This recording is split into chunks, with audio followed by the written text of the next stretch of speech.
Hello there, my beautiful book lovers. My name is Kimia, and welcome to my book nook.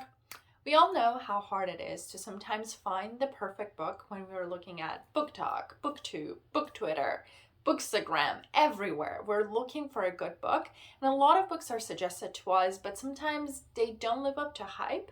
But today we're going to look at 5 of those books that actually did live up to that hype, at least for me, and hopefully they're going to work out for you too. First, it's Crying in H Mart by Michelle Zauner. This book, it's about the author herself and her relationship with her mother and her culture, and also food and how it brings these two elements together. But it's also about much more than that. It's about her story, her struggle when she was in her teenage years, the kind of not being able to see eye to eye with her mother, and then by the time that her mother has cancer, how she comes back to see the food and how it was relating and bonding her and her mother together. It's so raw, and it just makes you realize that how many small moments that you have in your life that you don't really pay attention to or don't realize when they are happening, and by the time that you're starting to appreciate them, it's actually too late, or you should have paid attention more to them, or you should have tried to have those moments more and more. And so because of that, I enjoyed this book so much. It's one of those books that could be hard to read. You will cry. I mean, Crying in H Mart, but it's obvious that what is going to be the main emotion there. But I loved it because it really represents a lot of different things that many of us can deal with it. And even though we might deal with it in our own different ways, but at the same time, it is there. And it's about sometimes with family, how we could not be close to them as much as we want to, but there are those small elements, for example, food here, that was able to bring them together. And even though they were not seeing eye to eye in a lot of different aspects of their lives, there was at least that one element that had them all there. And so because of that, I enjoyed it very much. So it was one of those books that, like, after I finished it, I was like, yes, I can see why everybody's giving this book 5-star, why everybody's talking about it, why everybody were crying about this book.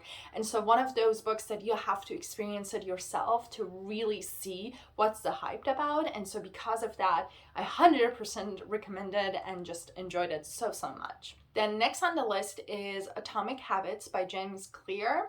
This book, it's so great. And the reason that I loved it, so I have read a lot of sort of a self-help books related to habits and how to make habits and how to stick to them, how to improve your life. You know, we all want to be productive. We all want to have that perfect 24 hours of a day to make as much as we can from it. And so because of that, I have read a lot of books, and some of them, they're good, but they don't work for everyone. Some of them, they're just not good, and some of them are great. And this is one of those that I was, again, 100% understanding why people were just talking about this book so much.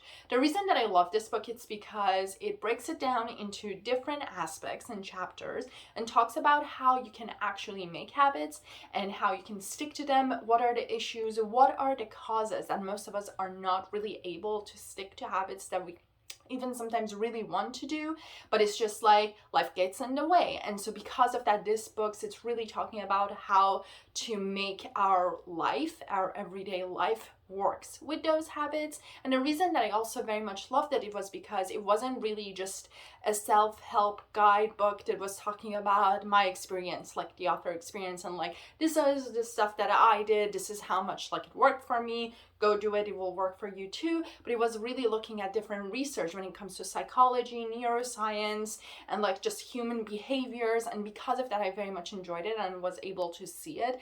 Again, we have different lives, and not everything it will work for every single person. But at the end of the day, because of the way that the research was presented to us, or like to me, I was able to like implement some of those into my life and was actually able to get a couple of habits that I really wanted it to start with. For example, I really wanted to read more, and what I ended up doing it was to, because of one part of this book talks about if you want to start on a habit, try to attach it to a part of your life or your routine that you're already doing. And for me, it was like by the time that I'm getting to bed and like getting ready to go, the last thing that I do is I actually braid my hair and just like put it in a bun or something, just because like, you know, to keep it in a good shape. And so I have associated that with like, by the time that I'm done with it, before I lay down, because I'm still sitting on my bed, I'm going to pick a book, whatever it is closer to me, and I will read. And because of that, I have been able to stick with this habit. Actually, it's simply because that part was part of my routine already, so I didn't need it to introduce something new, something that it's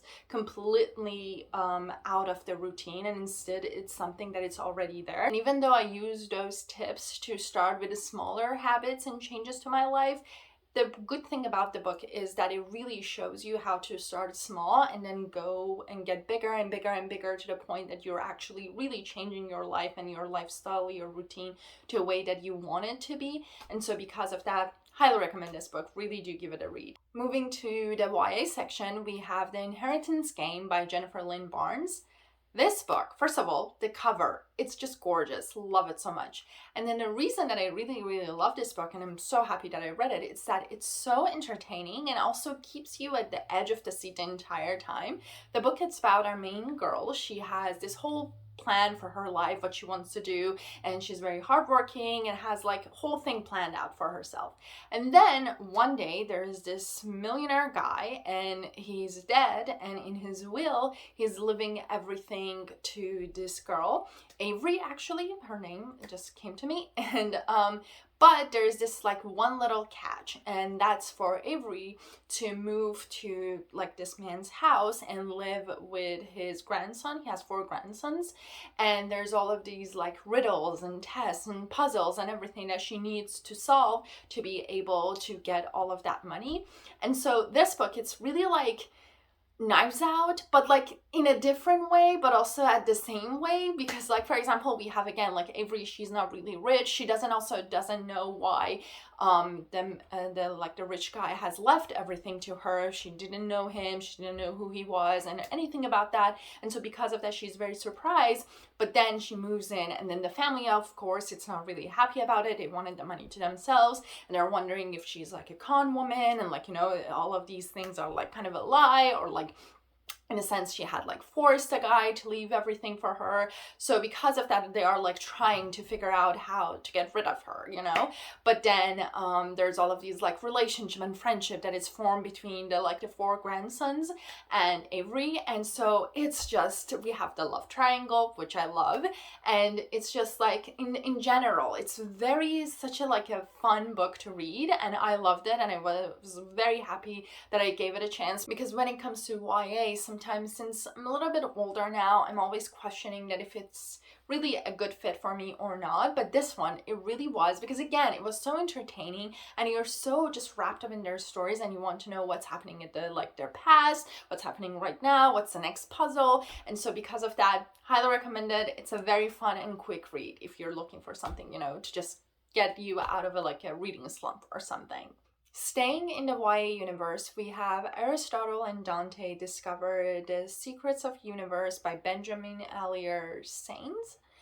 This book, oh my god, it touches my heart every single time. It's such a beautiful book.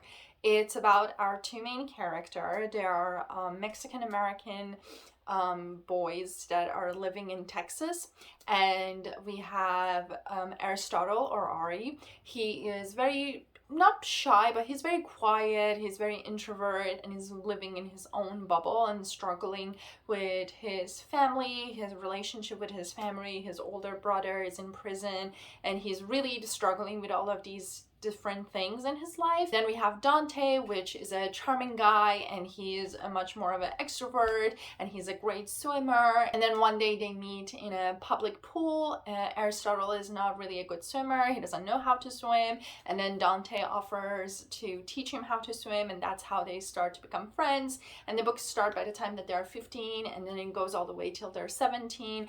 And then the book, it's really, these 2 characters are just, you can relate to them, you can see them as like when you were a teenager, or at least like you can relate to what they're dealing with. And so because of that, I very much enjoyed it. The book, it's really just poetic and beautiful, and it's like a very easy read, but at the same time the topics that it touches, that it talks about, that it brings up are just so deep. And so again, this is another book that I felt it very raw and emotional, and like you really connect to these characters, and like by the ending, it's just like, you know, it's one of those books that again you have to read it to go through all of those emotions by yourself, because it's just like they really do discover the secrets of universe, and because of that I enjoyed it. And it's one of those books that it's, to me at least, it's a comfort read, you know. It's one of those things that nothing really huge it's happening, but at the same time everything that it's happening, it's huge in its own way, if it makes sense. And so because of that, it's one of those books that you really have to add it to your list. And then the last book on the list is The Vanishing Half by Britt Bennett.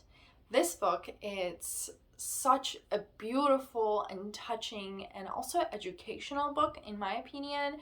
So the story, it's about two twin sisters. They're identical and they are from a Black family, but their mother has a light skin and their father has a darker skin. And so they live in South during 1950s, I believe. And so the story, it's really about them and how they're struggling with their identity, because even in the Black community there's this sense of racism that the lighter skins, they're still looked down upon the darker skin. And so by the time that they're 16, these two girls, they run away from their house, and then eventually they end up going their own separate way.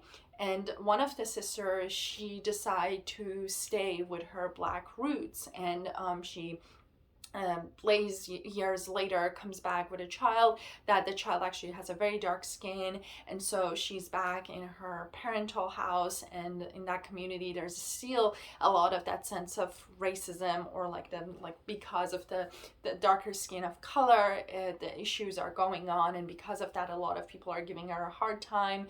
But the other sister, she actually started to kind of completely deny the fact that she's Black. She hides her past.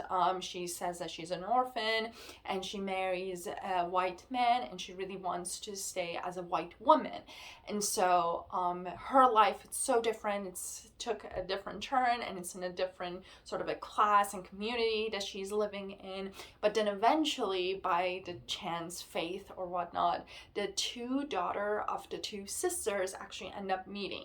And so the book, it's really about how we struggle with our identity all the time, and our race can affect that. Of course, it always affects that. And it's very interesting to see it, that like if you have a chance to kind of change your race, or like pretend that you belong to a different race, how that can go for you, and how if you stay with it, how that will go for you, and how that shape your personalities. And also how sometimes it's really hard, and no matter how much you try to stay away from it, to deny it, to avoid it, at the end of the day it's sometimes a part of you. It's in your roots.